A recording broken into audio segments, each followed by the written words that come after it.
नमस्कार दोस्तों। आज हम लोग बात करने जा रहे हैं कन्या लगन राशि के लिए नवंबर का महीना क्या लेके आ रहा है। दोस्तों, आपकी जन्म कुंडली के पहले घर में 6 नंबर लिखा है यानी कन्या लगन है आपका। चंद्रमा 6 नंबर में मौजूद है यानी कन्या राशि है आपकी। अगर आपकी राशि अलग है या लगन अलग है तो आप दोनों वीडियो देखिए ताकि महीना कैसे जाएगा आपको पता चल सके। अगर आपका कन्या लगन या राशि नहीं है तो ये वीडियो यहीं स्टॉप कर दीजिए। अगर आप किसी और के लिए देख रहे हैं तो आप जारी रख सकते हैं देखना। दोस्तों, अगर आप पिछले मेरे वीडियो देखते आ रहे हैं, ज्योतिष के विद्यार्थी हैं, ज्योतिष में इंटरेस्ट लेते हैं, तो आप जानते होंगे मैं कोशिश करता हूँ कि हर चीज़ समझा के आपको बताऊँ। सिर्फ ये नहीं कि महीना कैसे जाएगा और आपको बता दिया और आपने मान भी लिया। थोड़ा उसका लॉजिक समझना ज़रूरी होता है। तो आइए चलिए शुरू करते हैं। आपकी कुंडली या राशि के जो रूलिंग प्लेनेट हैं वो है मरकरी यानी बुध देव। बुध देव जब महीना स्टार्ट होगा, आप यहाँ देख सकते हैं, बुध देव 22 डिग्री के रहेंगे जब महीना स्टार्ट होगा 7 नंबर यानी तुला राशि में। और फिर 6 तारीख को चले जाएंगे अपने दुश्मन यानी मंगल के घर वृश्चिक राशि में। और 26 तारीख को आ जाएंगे चौथे घर में यानी धनु राशि में। दोस्तों, बुध देव की दो राशियां होती हैं किसी भी कुंडली में। आपके केस में एक 10th हाउस बन जाता है और एक फर्स्ट हाउस यानी लगन बन जाता है। तो नौकरी और लगन दोनों के लिए बुध आपके काफ़ी इम्पॉर्टेंट प्लैनेट हैं। और इस महीने में जो इनका गोचर रहेगा शुरू में 7 नंबर में वो अच्छा है क्योंकि लगन का मालिक धन के घर में बैठा है। लगन का मालिक तीसरे घर पे भी जाता है तो ये साहस पराक्रम का घर होता है। और कहीं ना कहीं साहस पराक्रम करवाने के लिए यहाँ पे भी बुध का गोचर कोई बुरा नहीं है। हालांकि मंगल का घर है वो बात अलग है, लेकिन फिर भी जो बुधदेव है वो यहाँ बैठ के आपको अपनी वाणी या मान लीजिए कि आपने कोई ईमेल कम्युनिकेशन किया या कुछ आपने एडिटिंग या प्रिंटिंग का काम करते हैं, अगर आप एडिटर हैं, लेखक हैं, ऑथर हैं, तो ये गोचर अच्छा ही रहेगा। और जब ये चौथे घर में आ जाएंगे तो लगन का मालिक केंद्र का मालिक केंद्र में होगा तो ये भी बहुत अच्छा है, केंद्र का मालिक केंद्र में हो। तो बुधदेव का जो गोचर है वो इन जनरल आपके लिए अच्छा ही बना हुआ है। बस थोड़ा सा ये मंगल के घर में बैठ के असहाय महसूस करते हैं, लेकिन फिर भी आपको फिक्र करने की ज़रूरत नहीं है। दोस्तों, आगे चलते हैं, बात करते हैं शनिदेव की। शनिदेव आपकी कुंडली के 5th और 6th हाउस के मालिक होते हैं यानी एक त्रिकोण के मालिक हो गए तो उनको 6th हाउस का दोष नहीं लगता, आपके लिए योग घर प्लेनेट हो गए। और शनिदेव बैठे हुए हैं छठे हाउस में।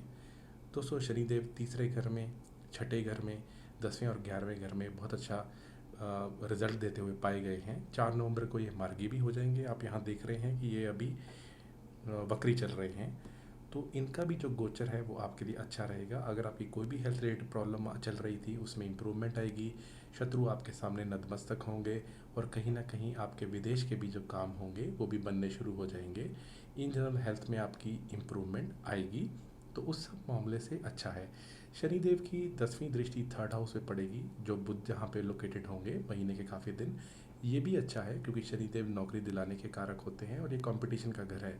तो कहीं ना कहीं आपका नई नौकरी मिलना, कंपटीशन में विजय मिलना, दुश्मनों को परास्त करना, इसका भी स्ट्रॉन्ग योग बनेगा। दोस्तों, शुक्रदेव की बात करते हैं। शुक्रदेव आपके केस में दो घरों के मालिक होते हैं। एक तो बन जाता है सेकंड घर यानी धन का घर, और दूसरा बन जाता है 9th हाउस यानी भाग्य का घर, यानी आपके लिए योग कारक प्लेनेट है। महीना शुरू होगा तो आप यहाँ देख सकते हैं शुक्रदेव कहाँ मौजूद होंगे। शुक्रदेव 28 डिग्री पे मौजूद होंगे, वो भी 12th हाउस में। शुक्रदेव इकलौते ऐसे प्लेनेट हैं जो 12वें घर में उच्च के हो जाते हैं। और यहाँ से ये 2 तारीख को चले जाएंगे पहले घर में। त्रिकोण का मालिक केंद्र में होगा अपनी मित्र राशि में। यहाँ ये बड़ी इंपॉर्टेंट बात है दोस्तों कि 6 नंबर राशि में शुक्रदेव नीच के हो जाते हैं। लेकिन क्योंकि ये त्रिकोण के मालिक हैं और केंद्र में आके बैठेंगे तो ये लक्ष्मी योग बन जाता है। तो ये आपके लिए बहुत अच्छा रहेगा। आपको भाग्य से धन आना या भाग्य का साथ मिलना, पिता पक्ष की भी उन्नति होना, आपकी पर्सनैलिटी निखर के आना, ये सारी चीज़ें होंगी। और 29 तारीख को ये चले जाएंगे अपनी ही राशि यानी सेकंड हाउस में। तो यहाँ पे धन आगमन की और ज़्यादा स्थितियाँ आपके लिए अच्छी बन जाएंगी। यानी शुक्रदेव का भी जो गोचर है वो आपके लिए अच्छा ही बना हुआ है। अब बात करते हैं चंद्रदेव की। दोस्तों, चंद्रदेव आपकी कुंडली में 11वें घर के मालिक होते हैं जो होता है लाभ का घर। हालांकि 11वां घर छठे से छठा होता है भावत भावों के हिसाब से, लेकिन फिर भी चंद्रदेव बुध के लिए जो राशि होती है उसमें अच्छा ही रिजल्ट देने की कोशिश करते हैं। 3 नंबर राशि जो मिथुन है उसमें ये धन के ही मालिक बन जाते हैं और यहाँ पे लाभ के, यानी कहीं ना कहीं बुध की दोनों राशियों को धन या लाभ देने का काम चंद्रदेव करते हैं, तो इनका गोचर भी बड़ा इंपॉर्टेंट हो जाता है। महीना शुरू होगा, चंद्रदेव रहेंगे 10th हाउस में, यहाँ इनका गोचर अच्छा माना जाता है। आपको नौकरी में अच्छा कुछ आपने कुछ किया, प्रदर्शन कोई प्रेजेंटेशन दिया तो वो अच्छा पसंद आया आपके बॉस को या को वर्कर को। 3 4 5 तारीख को चंद्रमा अपने ही घर में आ जाएंगे। 4 नंबर राशि इनकी खुद की होती है। कहीं ना कहीं नौकरी में प्रमोशन होना, सैलरी बढ़ना या कुछ ऐसी चीज़ें होना जिससे आपको मान सम्मान आपका बढ़े, या कहीं आपका TOR इंक्रीज़ हो, आपकी अथॉरिटी बढ़ाई जाए, कुछ ऐसी चीज़ें आपके साथ हो सकती हैं। 6 7 8 तारीख को चंद्रमा चले जाएंगे 12th हाउस में। यहाँ कहीं ना कहीं आप खर्चे थोड़े अधिक कर सकते हैं। आपका खर्चा कुछ मेडिसिन पे भी हो सकता है, और उसके अलावा अगर आप विदेश के लिए ट्राई कर रहे थे, विदेश जाना चाह रहे थे, तो वो भी आपका काम या उसकी एप्लीकेशन आप इस पीरियड में देते हैं तो हो सकता है आपको कुछ उसकी न्यूज़ मिले। दोस्तों 8 9 और 10 तारीख को चंद्रमा आ जाएंगे पहले घर में, लाभ का मालिक केंद्र में और वो भी पहले घर में बैठा हो, ये बहुत अच्छा राजयोग बन जाता है। और यहाँ आप ध्यान दें कि शुक्रदेव भी यहीं बैठे होंगे जो कहीं ना कहीं भाग्य के भी मालिक हैं। भाग्य से लाभ आना और कहीं ना कहीं धन का भी आगमन होना, तो ये सारी चीज़ें भी आपके लिए अच्छी ही बनी हुई हैं। तो 8 9 10 तारीख जो है वो अच्छा जाएगा। दोस्तों यार केतु मौजूद है लेकिन डिग्री वाइज बहुत वीक है, तो अभी आप उसकी फिक्र मत कीजिए, उसके बारे में अभी चर्चा करेंगे। 8 9 10 तारीख भी आपके लिए अच्छी बनी हुई है। 11 और 12 तारीख को चंद्रमा आ जाएंगे सेकंड हाउस में, और यहाँ पे इनकी युति होगी मंगल के साथ और सूर्य के साथ, क्योंकि बुधदेव 6 तारीख को आगे चले गए होंगे। दोस्तों चंद्र और मंगल साथ में होते हैं तो चंद्र मंगल राजयोग बनता है। सूर्य के साथ होते हैं तो अमावस का योग बनता है, यानी वो अमावस के दिन होते हैं। कहीं ना कहीं सूर्य के साथ होने से चंद्रमा वीक हो जाते हैं, और मंगल क्योंकि इस कुंडली का नंबर 1 एनिमी प्लैनेट है तो वो भी चंद्रमा को कहीं ना कहीं प्रभावित करता है। ये जो दिन होंगे यहाँ पे आप अगर कहीं आपका धन है तो उसको खर्च करने के बारे में सोच के करिए, कोई रैश डिसीजन मत लेना। फैमिली में भी हो सकता है कुछ ऐसी चीज़ें हों कि कहीं पैसा खर्च हो जाए, जो लाभ होना था वो आप उसको अगर FD पे कन्वर्ट करा देंगे फिर तो अच्छा है। अदरवाइज़ पिता के ऊपर खर्च होना, ये छोटे भाई बहनों पे होना, कुछ ऐसी स्थिति बन सकती है। 13 14 और 15 तारीख को चंद्रमा आ जाएंगे थर्ड हाउस में। चंद्रमा का थर्ड हाउस में आना वैसे तो अच्छा माना जाता है, लेकिन यहाँ पे वो 8 नंबर राशि में रहेंगे जहाँ पे वो नीच के हो जाते हैं, और वहीं उनकी जो युति होगी वो बुध देव के भी साथ होगी। और 15 तारीख को मंगल यहाँ आ जाएंगे तो नीच भंग राजयोग भी हो जाएगा। तो दोस्तों 15 तारीख को साहस पराक्रम से लाभ होना उसकी स्थिति बनती है, और 13 और 14 तारीख को आपका जो माइंड होगा वो थोड़ा इस तरीके से रहेगा कि मैं अपनी हेल्थ पे करूं या कुछ अपने छोटे भाई बहनों के लिए करूं या उनके कुछ मनमुटाव हो रहा है उनके बारे में सोचूं, तो आपका माइंड थोड़ा सा पजल्ड रहेगा 13 14 तारीख को। 16 और 17 तारीख को चंद्रमा आ जाएंगे फोर्थ हाउस में। वैसे तो चौथे घर में चंद्रमा आते हैं तो कार को भावनाशाही का दोष लगाते हैं, क्योंकि कालपुरुष की कुंडली में उनका ही घर होता है, लेकिन यहाँ वो बृहस्पति के घर में है जो उनका मित्र है और बृहस्पति की दृष्टि में भी है। तो कहीं ना कहीं ये जो दिन होंगे 16 और 17 तारीख को, थोड़ी सी घर में मनमुटाव या माता के साथ होना, लेकिन कहीं ना कहीं लाभ का प्रॉपर्टी के थ्रू कोई काम बन जाना, कोई प्रॉपर्टी बेची उससे पैसा आ गया, कुछ ऐसी ट्रांजैक्शन हो सकती है। 18 19 तारीख को चंद्रमा आ जाएंगे फिफ्थ हाउस में और अपने ही घर को देखेंगे यानी लाभ स्थान को। तो यहाँ पे चंद्रमा का आना अच्छा ही है, क्योंकि फिफ्थ हाउस में आएंगे तो स्टूडेंट्स के लिए भी अच्छा है, संतान पक्ष की भी उन्नति होगी, और वहीं इनकी दृष्टि लाभ के घर यानी अपने घर पे पड़ेगी तो ये भी अच्छा है। 220 और 21 तारीख को चंद्रमा आ जाएंगे सिक्स हाउस में। अगर अकेले चंद्रमा सिक्स हाउस में आए तो अच्छा माने जाते हैं, कंपटीशन के लिए अच्छा होता है, इन सब चीज़ों के लिए। यहाँ पे ये शनि के साथ रहेंगे तो कहीं ना कहीं विष दोष का भी निर्माण होगा। अगर कोई भी दुश्मन आपको परेशान कर रहे थे तो उनके ऊपर आप विजय पा सकते हैं, या आपको कोई कोर्ट कचहरी का कोई ऐसा मसला चल रहा था तो उसमें आपकी विजय हो सकती है। फिर भी अगर आपके कोई दुश्मन है तो सोच समझ के ही उनसे चलें, और कोशिश करें कि आउट ऑफ कोर्ट सेटलमेंट हो जाए या मामला निपट जाए तो ज़्यादा अच्छा है। अपनी हेल्थ का भी ध्यान रखें, लोन वगैरह लेना अवॉइड करें। 22 और 23 तारीख को चंद्रमा आ जाएंगे सेवन्थ हाउस में। यहाँ चंद्रमा का आना अच्छा ही है, आपके बिजनेस से आपको लाभ हो सकता है, स्पाउस की तरफ से आपको लाभ हो सकता है, और कहीं ना कहीं यहाँ बैठे चंद्रमा पहले घर को देखेंगे तो आपकी पर्सनैलिटी भी निखर के आएगी। तो इन जनरल 22 और 23 तारीख भी अच्छी ही बनी हुई है। भले ही यहाँ पे राहु देव मौजूद है लेकिन डिग्री वाइज अभी बहुत वीक है। राहु देव को यहाँ पे क्या करेंगे वो हम आगे चर्चा करेंगे, लेकिन फिर भी चंद्रमा का यहाँ होना अच्छा ही है। 24 और 25 तारीख को चंद्रमा 8वें घर में आ जाएंगे, यहाँ पे ये गुरु के साथ रहेंगे। दोस्तों इन जनरल छठे आठे 12वें या इवन चौथे घर में चंद्रमा आते हैं या नीच राशि में, वो अच्छा नहीं माना जाता। अगर आप कोई रिसर्चर हैं, कोई रिसर्च वर्क कर रहे हैं, तो आपको इसलिए पीरियड अच्छा हो सकता है। आप ऑकल्ट साइंसेज में मंत्र जाप करते हैं, वो भी अच्छा हो सकता है। अदरवाइज अपनी हेल्थ का ध्यान रखें, वाहन वगैरह भी सावधानी से ही चलाएं। दोस्तों 26 27 28 तारीख को चंद्रमा आ जाएंगे आपके 9th हाउस में, 2 नंबर राशि में वो उच्च के हो जाते हैं। ये आपके लिए बहुत अच्छा दिन बना हुआ है। यहाँ आपको जॉब में अच्छी ग्रोथ मिलना, या कोई एजुकेशन में कुछ अच्छा हो जाना, पिता पक्ष की उन्नति होना, धार्मिक यात्रा करना, धार्मिक यात्रा की है उसमें आपको फ़ायदा हो गया। तो ये दिन आपके लिए बहुत अच्छे बने हुए हैं 26 27 और 28 तारीख। फिर 29 30 तारीख को फिर से चंद्रमा आ जाएंगे 10th हाउस में। तो ये भी अच्छा है क्योंकि ये 10वां घर होगा। तो आपको नौकरी में भी कुछ अच्छा परिणाम इस पीरियड में मिल सकता है। दोस्तों ये डेट जो मैंने नोट यहाँ पे लिखी हुई हैं, इनको आप कैलेंडर पे मार्क कर दीजिए।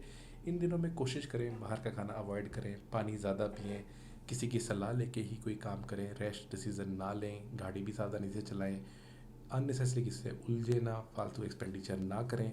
इन दिनों को शांति से निकाल दें, बाकी दिन आपकी बल्ले बल्ले है। दोस्तों उसके बाद बात करते हैं मंगल देव की। मंगल देव इस कुंडली में सबसे प्रबल मारक मंगल देव ही होते हैं, और ये चल रहे हैं आपकी कुंडली के 2nd हाउस में, और 15 तारीख को चले जाएंगे 3rd हाउस में, जो उनका अपना ही घर है। दोस्तों मंगल देव अपने घर में चले जाएंगे तो ये तो अच्छा है, क्योंकि वो अपने ही घर पे बैठे होंगे। कोई भी प्लेनेट अपने घर में बैठा होता है उस घर को ख़राब नहीं करता। लेकिन जब तक यहाँ नहीं जाते तो 2nd हाउस में बैठे हैं, थोड़ा अपनी वाणी का ध्यान रखें, फैमिली में उलझे ना किसी से। साउथ इंडियन एस्ट्रोलॉजी में मंगल 2nd हाउस में बैठे हों, इसको भी मंगल दोष की संज्ञा दी गई है, क्योंकि ये वाणी का घर है। तो मंगल ऊर्जा के कारक हैं, तो इंसान अपनी वाणी से अननेसेसरी दुश्मन बना लेता है। तो इसलिए उसका ध्यान रखें। जब मंगल 3rd हाउस में आएंगे, कहीं ना कहीं राहु की भी 9th दृष्टि में होंगे। तो इन जनरल यहाँ पे भी जब मंगल आएंगे, और ऊपर से शनि की भी 10th दृष्टि में होंगे, तो थोड़ा सा आप अपने छोटे भाई बहन के साथ बना के चलें, मन मुटाव वगैरह ना करें। अदरवाइज मंगल का जो गोचर है वो फिर भी आपके लिए ठीक ही रिजल्ट देगा। दोस्तों बृहस्पति देव की बात करते हैं। बृहस्पति देव मेष राशि में घूम रहे हैं, जो आपके लिए 8वां घर बन जाता है।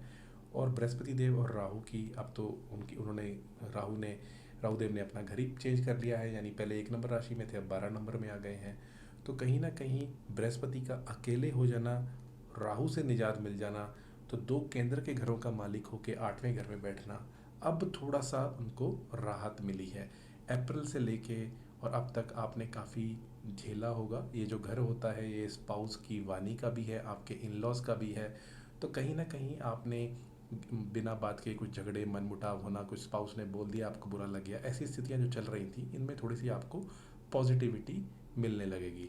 और जो गुरुदेव होते हैं बृहस्पति, इनकी दृष्टि में अमृत होता है। यहाँ से इनकी दृष्टि पड़ेगी विदेश भाव पे, यानी 12th हाउस पे। विदेश संबंधी आपके काम बनेंगे। इनकी 7वीं दृष्टि पड़ेगी धन के घर में, धन आगमन बना रहेगा। और इनकी 9वीं दृष्टि पड़ेगी अपने ही घर, जहाँ 9 नंबर राशि लिखी है। तो कहीं ना कहीं माता पक्ष की उन्नति होना, प्रॉपर्टी का काम बनना, वाहन वगैरह, प्लॉट्स, इन सारी की चीज़ें आपकी पॉजिटिव होने का सीन बनेगा। दोस्तों सूर्यदेव की बात करते हैं। सूर्यदेव आपके केस में मालिक बन जाते हैं 12वें घर के। दोस्तों सूर्यदेव या चंद्रदेव, इनको एक एक घर ही मिला हुआ है। अगर ये 12वें घर में भी मालिक हों, चाहे छठे या 8वें के हों, तो इनको उस घर का मालिक होने का दोष नहीं लगता। ये अपना अलग प्रभाव देते हैं, यानी बैठे कहाँ हैं उस हिसाब से अपना प्रभाव देते हैं। सूर्यदेव 2nd हाउस में बैठे हुए हैं, जहाँ पे वो नीच के हो गए हैं। 7 नंबर राशि में सूर्यदेव नीच के हो जाते हैं। और शुक्रदेव क्योंकि केंद्र में आके बैठ जाएंगे, तो उनका नीच भंग होना शुरू हो जाएगा 2 तारीख से। उसके बाद ये चले जाएंगे 3rd हाउस में। तो सूर्यदेव का 3rd हाउस में जो गोचर होता है ये अच्छा माना जाता है। बुध के साथ रहेंगे तो बुध आदित्य राजयोग भी बनेगा, और मंगल के साथ भी होंगे, दोनों ऊर्जा के कारक हैं। तो आपकी ऊर्जा इस महीने बहुत बड़ी रहेगी, और specially middle of the month के बाद, यानी आपका काम में मेहनत, आप जॉब करते हैं या आपका बिजनेस है, तो आप काफ़ी हार्ड वर्किंग इस पीरियड में बने रहेंगे। तो सूर्य का गोचर भी specially middle of the month के बाद आपके लिए बहुत अच्छा है। वहीं सूर्य की दृष्टि भाग्य भाव पे पड़ेगी, तो भाग्य का भी आपको साथ मिलेगा। दोस्तों राहु और केतु की बात करते हैं। राहु और केतु जो हैं वो इस समय वर्तमान में 30 अक्टूबर को राशि चेंज करके, आप यहाँ देख सकते हैं, उन्होंने राशि चेंज करके, अब वो उल्टा चलते हैं तो 30 से कम होते होते 29 के हो गए हैं। तो ये राहु आपके केस में मीन राशि में है, केतु कन्या राशि में है। दोस्तों केतु जो हैं वो बहुत सडन रिजल्ट देने का काम करते हैं। पहले घर में बैठे होंगे तो आदमी अपने आप से ही थोड़ा ज़्यादा इनसेटिस्फाइड फील करता है, ज़्यादा सोचता है अपने बारे में, उसे अकेला रहना पसंद होता है। तो कहीं ना कहीं केतु के आप उपाय कर सकते हैं अगर आपकी केतु की ही महादशा अंतर्दशा या प्रत्यांतर दशा चल रही है। स्पेशली डॉग्स वगैरह को फीड कर सकते हैं, मछलियों को कुछ खाना खिला सकते हैं, मंदिर में या गुरुद्वारे में जो झंडा होता है वो आप गिफ्ट कर सकते हैं, डोनेट कर सकते हैं। ये सारे केतु के उपाय होते हैं। वहीं राहु देव क्योंकि आपके स्पाउस के घर में आके बैठे बैठे हैं, ये यहीं पे रहेंगे अभी लंबा पीरियड। तो राहु जो है आपकी अच्छी भली अगर मैरिड लाइफ चल रही थी उसमें कुछ गड़बड़ कराने का सीन करवा सकते हैं। अगर आप पहले से मैरिज में कमिटेड थे तो कोई एक्स्ट्रा मैरिटल अफेयर होने का सीन बनवा सकते हैं, और कहीं ना कहीं बदनामी या कुछ परेशानी इस टाइप की एक्टिविटी कर सकते हैं।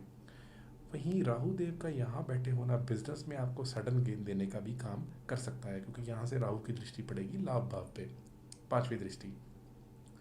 उसके बाद राहु की सातवीं दृष्टि पहले घर पे और नौवीं दृष्टि पड़ेगी थर्ड हाउस पे। तो थर्ड हाउस वाली दृष्टि भी राहु की अच्छी है। जो फर्स्ट हाउस वाली दृष्टि है ये थोड़ी अच्छी नहीं है।